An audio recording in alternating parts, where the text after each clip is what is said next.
Zombie Apocalypse.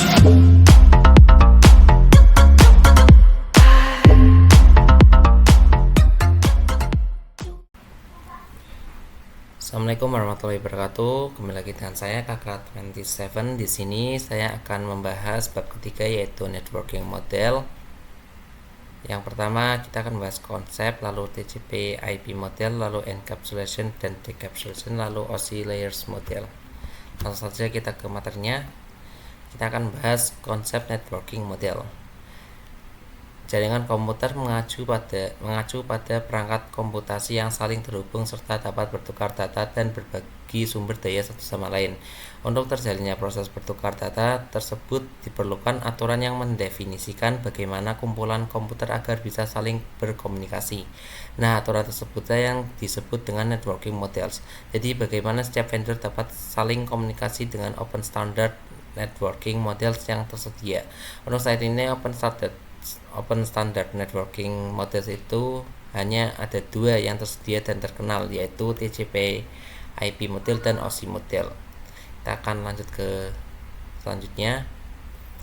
Untuk konsepnya, sebelum networking keluar, berbagai macam vendor ini memiliki networking modelnya sendiri-sendiri. Pada tahun 1974, IBM, sebuah vendor, membuat sebuah networking model yang namanya SNA, ya teman-teman, yaitu System Network Architecture. Jika berbagai vendor memiliki networking model yang sama, itu akan membuat masalah yang mana masalah itu membuat para vendor tidak bisa saling komunikasi antara satu sama lain. Nah, di sini mereka menggunakan aturan yang sama dan bisa saling komunikasi. Misalnya vendor 1, misalnya Mikrotik, IBM, dan ZTE. Jika vendor Mikrotik menggunakan networking model sendiri dan IBM menggunakan SNA dan ZTE menggunakan networking modelnya sendiri, itu pasti menimbulkan masalah karena tidak bisa saling berkomunikasi. Seperti itu. Lanjut kita akan ke TCP/IP model. TCP/IP model merupakan jenis networking model yang saat ini common digunakan. Jadi TCP/IP itu mendefinisikan suatu protokol agar antar komputer atau utamanya yang berbeda network itu bisa saling komunikasi. Nah, untuk membantu dalam memahami setiap networking model itu dipecah menjadi bagian-bagian kecil yang disebut layer. Secara dokumentasi, TCP/IP model terdiri dari 4 layer, namun penerapan dalam real network, TCP/IP model lebih mudah untuk dibagi menjadi 5 layer. Ini merupakan layer-layernya ada layer application, transport, internet, network access. Tapi untuk yang di realnya itu ada application, transport, network, data link, dan physical. Lanjut kita ke materi seterusnya. Kita akan bahas application layer. Application layer berfungsi sebagai antarmuka dengan aplikasi, mengatur bagaimana aplikasi dapat mengakses jaringan dan kemudian membuat pesan-pesan berskala. Di antara contoh service dari application layer itu seperti HTTP, POP3, IMAP, SMTP, SSH, dan sebagainya. HTTP itu digunakan ketika kita mengakses suatu web server. Baik, kita akan lanjut ke materi transport layer.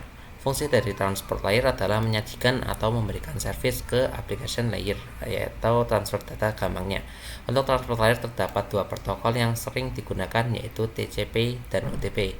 Salah satu mekanisme yang disediakan oleh transport layer, khususnya pada TCP, itu adalah error recovery mechanism.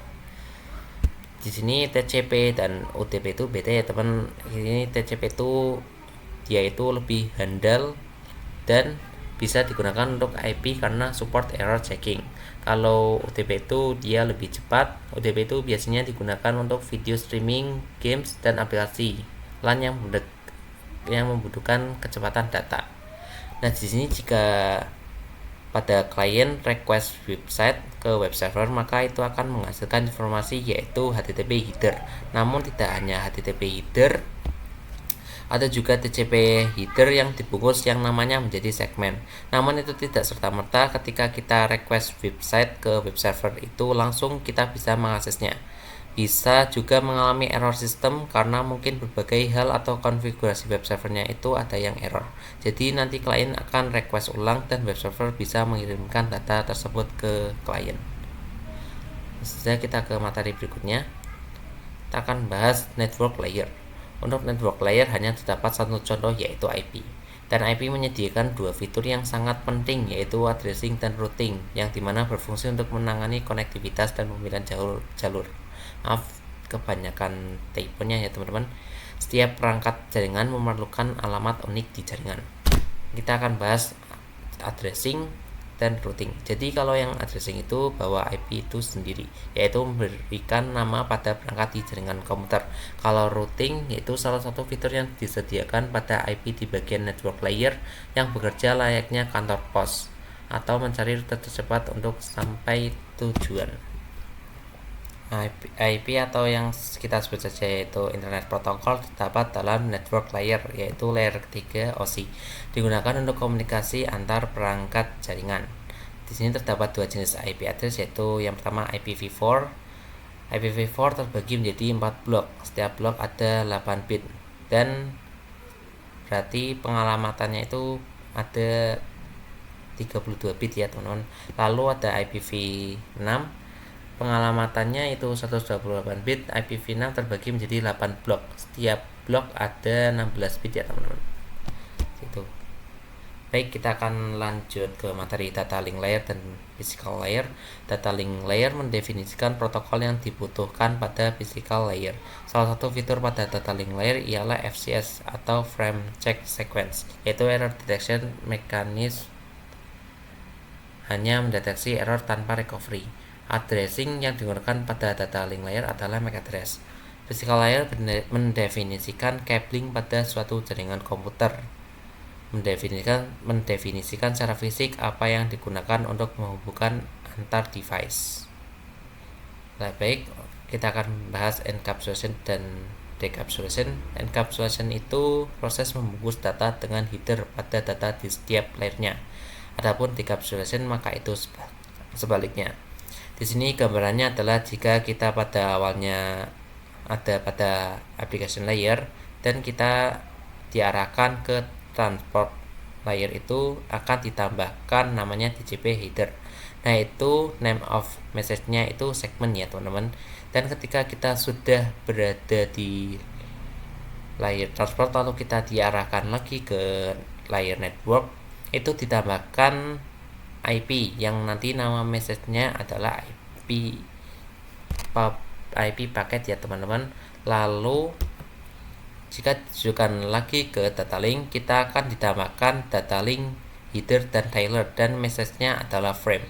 Jika kita sudah di layer data link dan kita diarahkan lagi pada layer physical itu, maka nanti datanya akan dikonversi menjadi bit ya teman-teman. Itu merupakan pengertian dari encapsulation. Baik, lanjut saja. OSI model ya teman-teman. Untuk saat ini model yang sering digunakan hanya TCP/IP, karena untuk dari sisi perkembangan protokolnya atau modelnya TCP/IP lebih dominan dibanding OSI layer. Namun OSI layer biasanya dipelajari karena mudah dipahami. Sebelum networking model ada, setiap vendor memiliki atau membuat networking modelnya masing-masing. Karena setiap vendor memiliki networking model yang berbeda-beda, maka komunikasi antar vendor sulit dilakukan. Jadi usaha untuk membangun suatu jaringan komputer sangat besar. Banyaknya vendor dari itu, bagaimana upaya agar tetap bisa berkomunikasi dengan baik antar vendor satu dengan vendor yang lainnya. Oleh karena itu, dibuatlah sebuah model atau sebuah standar atau spesifikasi minimum oleh ISO atau International Organization for Standardization pada tahun 1984, yaitu dengan nama OSI, Open System Interconnection, atau bisa juga disebut OSI 7 Layer Model. Terdapat 7 lapisan layers pada model OSI. Yang pertama itu ada application layer, lalu presentation layer, lalu session layer, terus transport layer, network layer, data link layer, dan physical layer.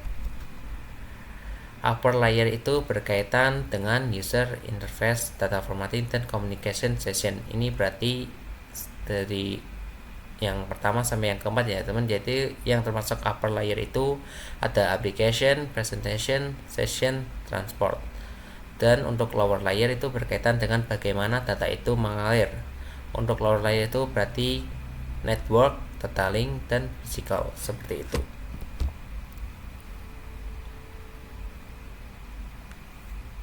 Mungkin saja untuk pembahasan materi kali ini. Mohon maaf apabila ada salah kata. Saya akhiri. Wassalamualaikum warahmatullahi wabarakatuh.